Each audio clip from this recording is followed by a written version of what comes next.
Hi, I'm Erica Arnold, and this is my EDL 856 case study, a new role for parents organization. Okay, so I'm going to start off with the facts. So, who was involved? Directly involved in this would be myself, the principal, and also our local PTA, as they have reformed. They've reformed their group, so they're directly involved. Who would be affected by this? Although the meetings did not directly involve these people, the teachers and the staff will be directly involved by what comes of these meetings and what happens, as will the students.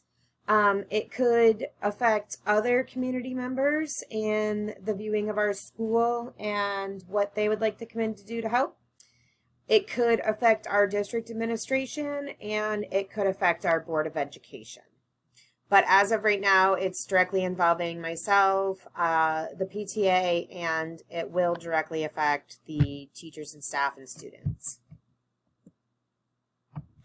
So what has happened? What has happened is our PTA has, as I said, they have kind of reframed what they're doing and reformed. They have decided to leave the national PTA, which is a concern for me.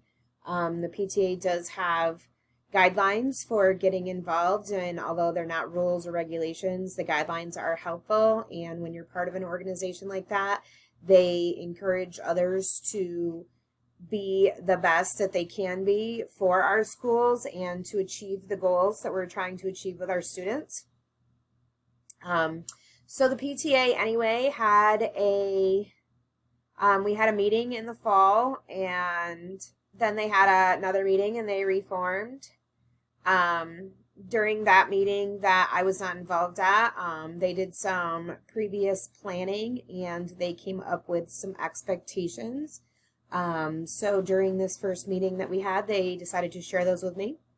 What didn't happen was communication. So there were some committees formed and some things that our parents feel are not the best for our students. That was not communicated to myself or, to my knowledge, anyone in the school. So I feel like they're coming in and I'm under fire, and maybe they feel a little bit the same, but we need to make sure that communication is happening. So what didn't happen as well is they did not check on contracts, their demands of what they want to do for back to school. While I understand what they're saying, there are some contract limitations and some policies that are in place. So I believe what I've learned from this, what everyone thinks, my understanding is that the PTA believes that they have not been involved enough throughout the years. They would like to be involved in more of the decisions that are made within our building and our building-wide policies. They understand that the Board of Education sets forth the district policies, but they believe that they should have more of a say and be have partnership when making policies for the building. As far as the principal myself is concerned with this, I am concerned that we're going to be butting heads and we're going to be working against each other. I am concerned that it could interfere with what we're trying to do as our goals. So that's what's happening with that.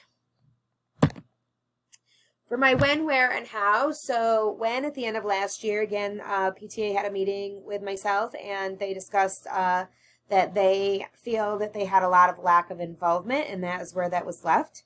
So at the beginning of the school year, I called a meeting for us to go over our back to school activities that PTA usually helps plan.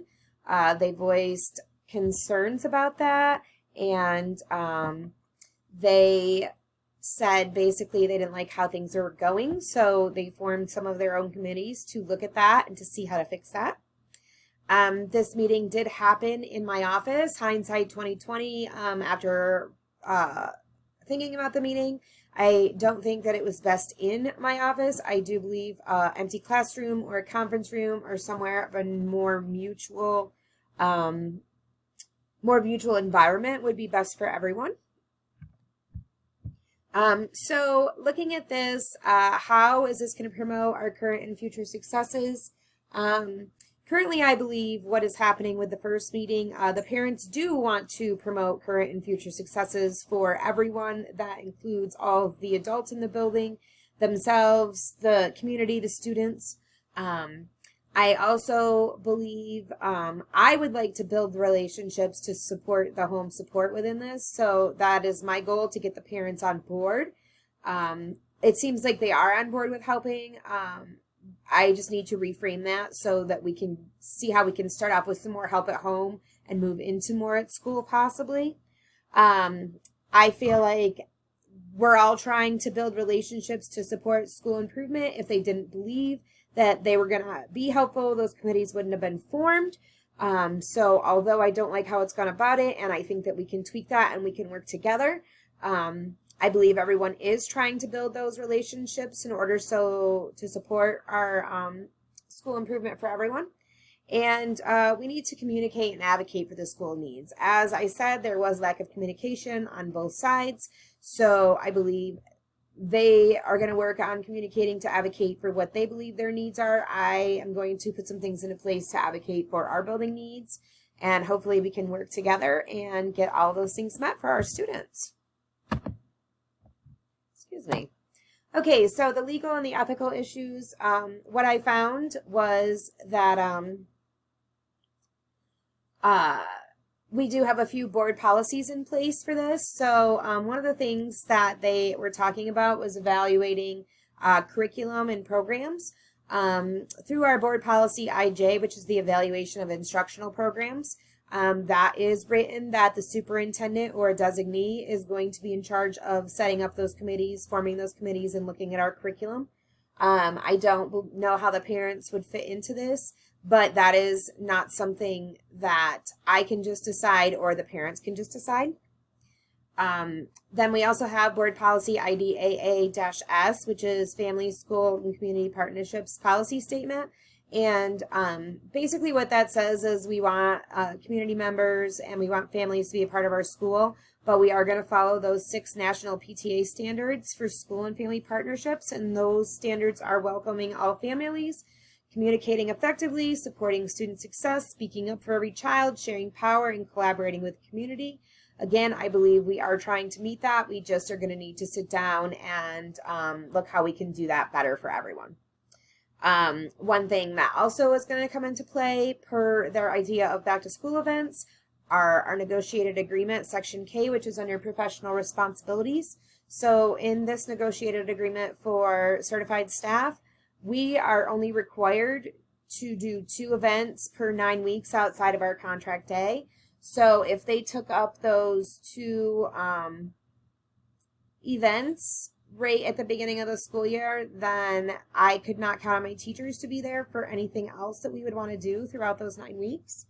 And then, of course, there are no weekend events that can be required for teachers. So those were the legal and ethical issues so far that I saw.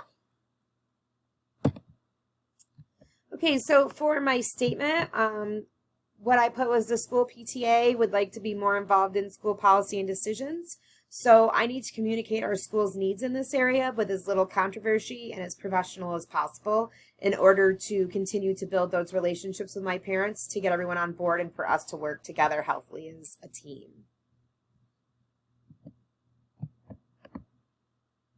So, missing information. So the information that I'm seeing we're missing is, I don't know why the PTA feels the need to be involved so much. Not that I don't want them involved, but the committees they decided on, the discipline, the teacher performance, the curriculum, and the total school evaluation, how do they decide this? Why do they feel that what is happening within our schools is going wrong? I really need to know that to begin with, because without knowing that, I don't know what they feel the problem is.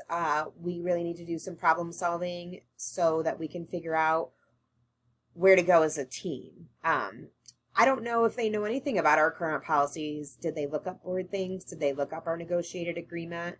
I know that our president is a lawyer. Is that something that, being brand new, that they didn't take into consideration? However, I think that will work to our advantage. And And I also want to know just what else do they feel is missing? What are we lacking in our schools? Where are they seeing a need? Are their students and their children telling them something? So all those things, I just think we need to sit down and put some things on the board and do some problem solving as a group. So to prioritize the information,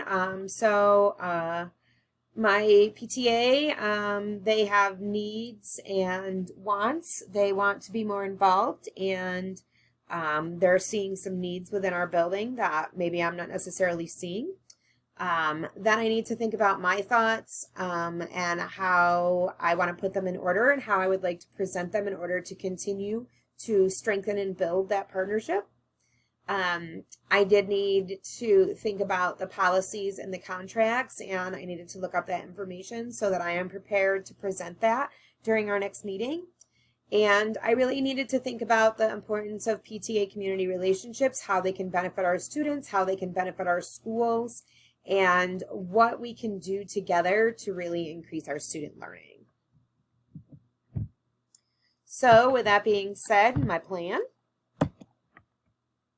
So my step-by-step plan, first of all, I really like this from Thorson. The more connected parents feel, the more likely they are to engage and participate. We not only want them to participate in PTA, we want them to participate with their students at home. So I think that this is really, really important, and putting that in there reminds me of my end goal. So step-by-step, it would be call another meeting, ask clarifying questions, present policy information, suggest looking at the school leader rubric, and suggest we start with our building goals. So how does my plan, it does say needs over there. My little screen is over that S. So how does the plan promote the current and future success of well-being? So my plan, I hope, is going to bring us all together so that we can meet the needs that our adults feel that we need, so we can meet the needs that we're seeing in our building, that the kids, whether we're looking at our data or just doing surveys. I think that doing this, we're going to collaboratively engage a variety of families to strengthen our student learning in and out of school. They obviously have curriculum needs, so maybe their curriculum concerns. So maybe when they learn more about our curriculum and we get them some things to take home, that concern may be alleviated. Hopefully we're going to collaboratively engage and cultivate relationships with our diverse community members, partners, and constituencies. So through this, hopefully that's going to get the parents on board. We're going to be able to look at different ways we can get people into our school and how they can meet the needs of our students, and we'll come up with plans to do that together. And I would like to communicate, we need to make sure that we are hitting larger needs of people. So this meeting will need to hopefully be done. Right now it'll be individual, but notes will be taken, and then that will be shared with more. And hopefully we're going to start getting our meetings more publicized and getting more people in there to help. So when I evaluated my plan, I looked at the pros, and the pros of my plan would be that everyone would understand the policies when it comes to things that they're asking. I would reach more parents because I really want to do surveys, and if we were to use that survey, and we would get a lot more people involved. I would like to look at our school goals and see what the PTA thinks about those, and see if we can tweak those and hash them out and have them reflect our needs now. I think if we looked at where our efforts need to be rubric, that we can come up with better community partnerships and figure out how to get more people in our building and how to get our kids more involved in what's going on in the community. And I think that this is going to assure our partnership. The pros of this, as we work together, I express my need for them to participate, my want for them to participate, the need for them to help the students, for everyone to grow. I think all of that is just going to keep cultivating those partnerships and growing those relationships. And when you get parents on your side, even if it's 3 or 4, 3 or 4 leads to 10, and 10 leads to 20, and 20 leads to more. So hopefully that's going to bring everyone in. The cons would be if there is resistance and they just feel, the PTA feels like, nope, we're going to do this our way. We're going to go around it. That could create some resistance, which could then lead to backlash. And backlash of that for me would be lack of participation. As I said, when you engage a couple parents, they're like, oh, these meetings are great. And then they tell their friends and then more parents come. If it goes the other way, we have a principal who doesn't want to work with us. They don't want to do what we want to do. They're not listening. Then we could lead to lack of participation, and that also can lead to negative publicity for our school, and nobody wants that. The cons are my communication needs maybe necessarily in this particular part of the plan are not being met as well, so I would need to think about how we can get that information out, and I think that that is also a partnership that can be done through the PTA and this group. So to implement good partnerships, Roche and Strobach said that you should choose a school coordinator to begin to build these partnerships. So currently that is me as the principal. After this meeting, I hope it goes well, and then we can designate another person as well to be a part of that team. So there's more people to through the building that is a part of that team, and more people that the parents will be interacting with through the school, not just the administration. We need to ensure that everyone knows what our school-wide goals are, which is why I really want to start with that, if at all possible. And we need to have clear expectations for shared responsibilities for the partnership. So sitting down, talking about these things, I think that's going to set up those expectations, and it's going to lead to, as I said, everyone working together for the benefit of everyone. So to implement, up here a little bit, sorry, to implement my plan. So the first thing I'm going to do is I'm going to call another meeting. So I would like to actually personally call everyone on the team and invite them. And then I'm also going to email them a calendar invite. I think that when you do right now, there's a little bit of some tension. So I think a personal invite, me calling and saying, hey, I'd like to talk about this again. Can we do that? Let's set up this time, and then getting a calendar invite, it just brings a more personal effect to it. So I also, once we have that meeting, the first thing I'd like to do is I need to ask those clarifying questions. So my first question is why? Why do they feel the need? Why did they come up with committees? How did they decide those particular committees? I need to ask all those questions, and I need to figure that out. Because that is the biggest part, I feel, is the lack of communication. I don't know why they did it. I don't know what they're feeling. They don't know what I'm feeling. And we need to make sure that we're all on the same page. So after that, I'm going to talk about sending out a survey. Is this a survey that we need to come up with and send out to our parents as a whole? Do we do this building wide? Let's get everyone on board. Let's see what everyone thinks. When we're addressing their committees, I really, really want to know, how do they feel we can work together on this? Who else do they feel that we need to include? Is there something else that we could be doing in order to make sure that everyone is involved and we're meeting everyone's needs? So what I'm going to do next is I'm going to present the policy information. I'm going to make sure that they have those policies. I'm going to present those 2 board policies. I am going to show them the negotiated agreement. I'm going to show them where to find all these things, because I found that often PTA is not even aware that they're there. They're not aware that they're public. They're not aware that they can just go and look at all these policies. So I'm going to show them how to do that, how to find those. So if they are in a committee and working on things and there's not somebody there that they can ask, then they'll be able to access that information themselves. And again, communicating what these policies say and what is expected as a team keeps that communication up, and allows us to continue to build really, really good relationships together. So then after talking about all that, what I'm going to suggest is, okay, so these are what our building goals are now. Or maybe it's a brand new building and we don't have any. Let's start there. Before we start rehashing this, what are our goals? Let's sit down. What do we want our children to achieve? This is what it states now. Maybe we look at our mission. Maybe we look at our vision. What is that meaning to everyone? Taking ownership in those things, I think, with the PTA, and okay, we're starting anew. Let's start this fresh. Let's get some people together, and some teachers, some support staff, depending on the grade levels, maybe even students. I'm an elementary person. Some of our fourth and fifth grade kids could absolutely talk about curriculum and things that they liked and things that they don't. So I think that getting some students involved, but let's come up with a team and see what they need to do. Do we need to revise them? Do they fit our needs?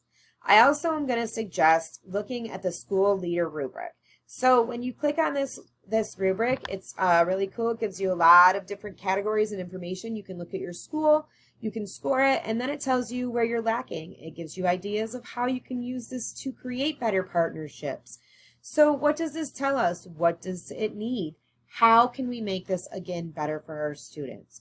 So I think in this short little planning meeting, we can come together on as one, be on the same page, and really start meeting the needs that both the PTA feels that they need, that I feel they need, and we can plan events, we can just make this the best school that we can make it for our students, our staff, our families, and our community.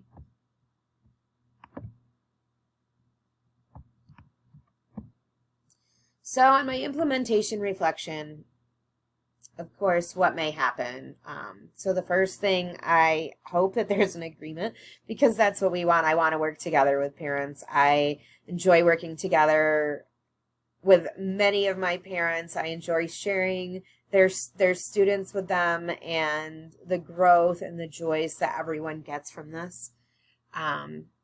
So hopefully there's an agreement and we can just move on. Hopefully we can put those committees aside for now and begin to work on our school goals, our vision, and our mission, and hash that out first, and then maybe revisit those committees. And I hope that we'll have stakeholder reflection in our school-wide goals, that it's not just goals that the principals set. It's not just goals that the principals and the teachers set, but it's goals that we can reflect on as a whole. Everyone has a part in it, and when everyone has a part in it and feels like they hold themselves accountable, like, hey, that's something that I said we can do. We need to achieve that. So getting everyone involved, again, just builds all of those partnerships and fosters those relationships for the benefit of everyone. I thought about who needs to be informed. At this point, I don't believe, if I do have an assistant principal, that is someone that I would have informed and would want to be as a part of that meeting.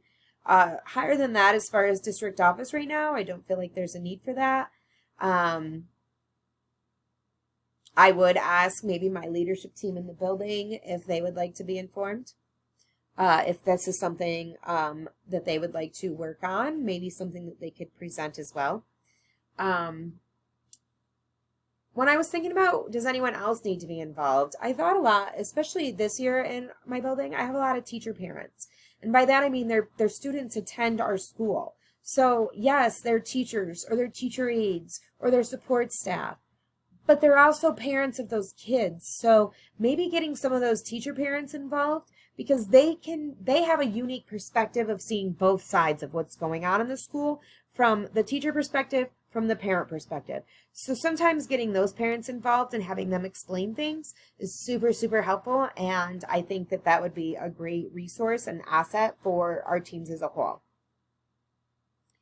If this doesn't work, that might lead to some things about who needs to be contacted. If they're very adamant about changing things, that's something I would need to let the superintendent and district office know. I'm not sure if the superintendent would choose to take that to the board so that they're aware or not, but if it's a complete and total disaster, that's when it's time for the powers that be a little bit higher than me need to know that, so they're aware.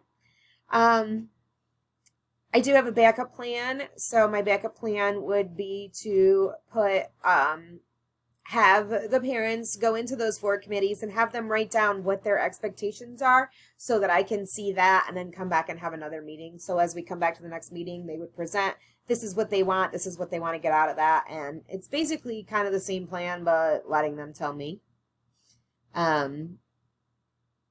So yeah, just why do they do it? Except for I want it written down, and as they present it, usually when they're passionate about it, then you'll find, oh yeah, that's not what we need to do at the moment.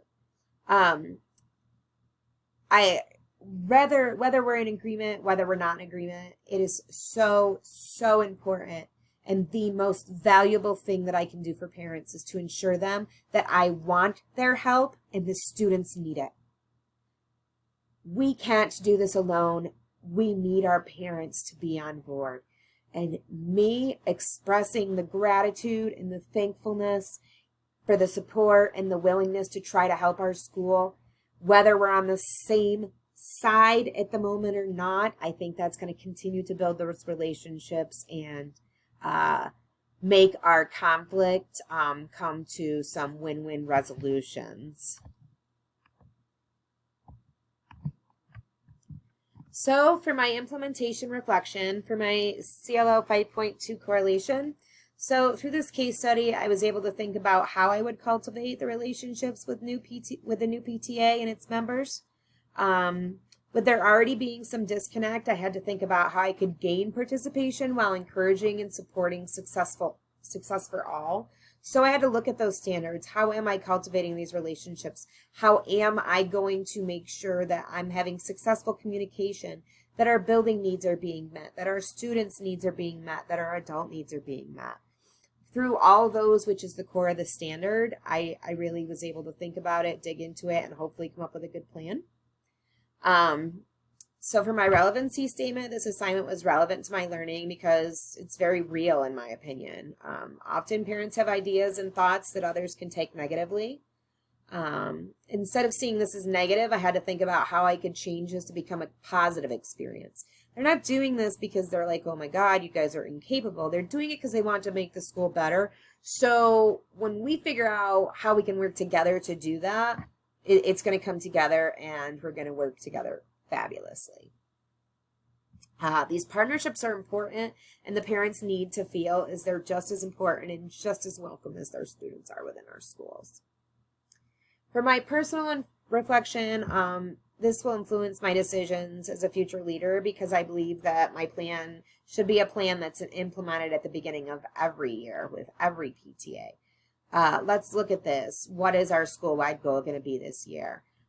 This is what we did last year. This is where we're going. Let's look at those school-wide goals. I think it's important for all of our stakeholders to have some input into that because, again, once they know about that, they're going to encourage it at home too. And home, school, it's just a win-win situation. Each year, the culture of the school has a potential to change, and we need to ensure that the families feel like they're involved, they're important to the process, and they're needed. So parents from previous years may still have children in your school, but you're also going to have new parents that also need to feel like their voice is heard. They might be parents from different countries. They might just be moved in. They might be parents that have a very first kindergartner. So we need to make sure that everyone knows that they're included, they're wanted, and that is what I've learned from this assignment. So here are my references that I used. And thank you for listening.